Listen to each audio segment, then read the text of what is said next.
What's up, you guys? Welcome to my channel. My name is Kavion. If you guys are new here and if you guys are a returning subscriber, thank you for coming back to this wonderful channel. It means a whole lot to me. You know what it is.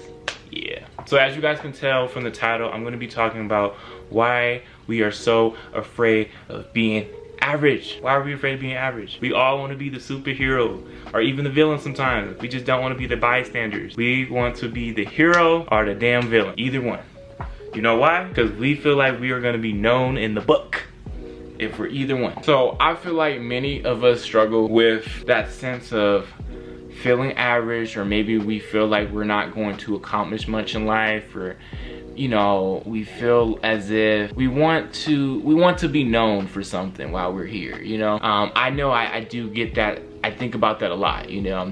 I think about that often, actually, when it comes to certain stuff, you know. So what even is the fear of being average? What does that even mean? Because that could mean many different things, but it's literally what it is. It's basically a person who is afraid of being average when most of the people around them are above average, which kind of leads back to what's average. So it's very broad because average can mean many different things to many different people. Whatever average is to you, you want to be above that because that's what you're seeing. Or maybe everybody you know is considered average in your book, so you don't want to be that average Joe person. And I feel as though society has really attached the word average as like bad, or it can mean like an insult, you know. It really applies, you know, like someone's not good enough, you know. For example, you know, maybe you with your homies, you see a girl on your Instagram and you show them, you know, the photo of her, and your homie's like, bro, she average, you know. It's not like, bro, she average, yeah, DM her for sure, she average. Like, it's just kind of like, you know, like not good enough. Or even vice versa for girls. Maybe you see somebody, you know, and your girl's like, oh, he average height or something like that. Like, it's not like, yo, he average height. Like, it's always like, oh yeah, he average, yeah, like that, you know. I feel that it's unfortunate that a lot of us think like that because most of us are average, you know. Most of us are average looking, most of us are average heights, you know what I'm saying? So it shouldn't be, you know, looked down upon. I think I'm reaching a point in my life recently where I'm content with being average. It doesn't really bother me, you know, with being average. And the reason it really doesn't bother me because I'm not gonna be good at everything. I'm not gonna come in first place on everything. If I did, that's a lot of pressure to keep up too, if you think about it, having to come in first place all the time. Or it's stressful, you know. And you might be thinking like of course, like you know, you might be duh, like no one's gonna come in first place, you know, or be number one all the time. But like, again, that still doesn't stop us when we start thinking of, dang, I'm a failure, I'm just gonna be an average person. Like, you know, it goes back to that point. For example, you might be like, I'm a good student, but I'm not the best. Or I got a job, but I ain't the best.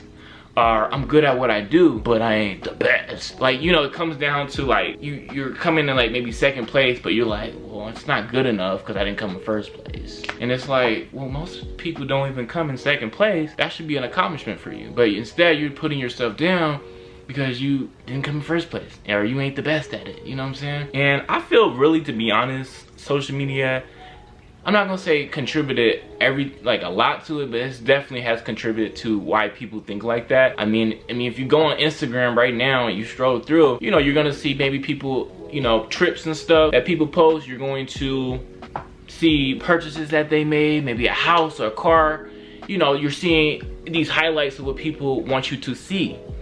And sometimes when you are looking at that stuff, you tend to, you know, I think especially if you see someone like younger than you or maybe the same age group as you, you really start to like compare yourself to them to a sense, because you feel like you're missing out on something, or you aren't doing what you should be doing because you see maybe someone younger than you doing a lot better than you. You know what I'm saying?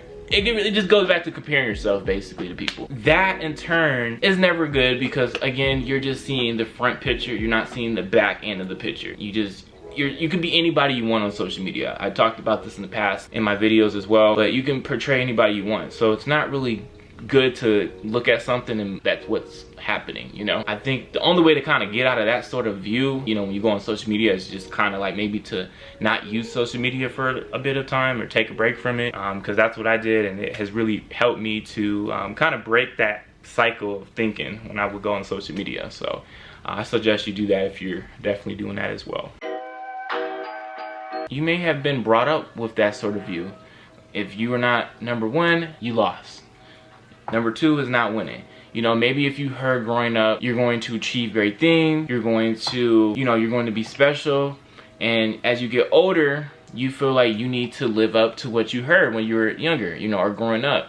And that again puts pressure on yourself because you feel obligated to be number one at everything because that's basically what you heard, you know. Maybe you played sports when you were younger and you always heard that you're gonna be phenomenal in the professionals, and you felt like you needed to get to the professionals in order to live up to your name because that's what you heard. And then you didn't get there, so you putting yourself down, you know, because you didn't get there because that's what you heard in your life. And I feel like that's hurting you more than inspiring you. You know, it may inspire you to work hard, of course, but then it's like if you don't reach it, you kind of like, what's the point of doing it then if I'm not number one? It kind of defeats the purpose of it, you know. One thing that's really helped me from breaking that habit is honestly to stop thinking of things in terms of rather they're average or ordinary, and start thinking of things in terms of your goals and what you want to reach in life. And I feel like when you take away that comparison of, is this average what I'm doing? Is this an average lifestyle? Is this ordinary? I don't want to do that.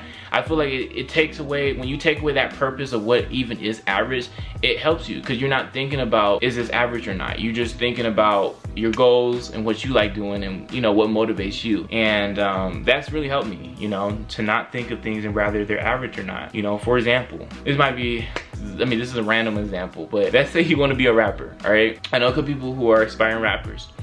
And you know, if you want to be a rapper because you feel that it's going to, in a sense, make you feel special, you're doing it for the wrong reason. You should really be doing it because you like making music, you like the creativity comes with it, like you really like doing music.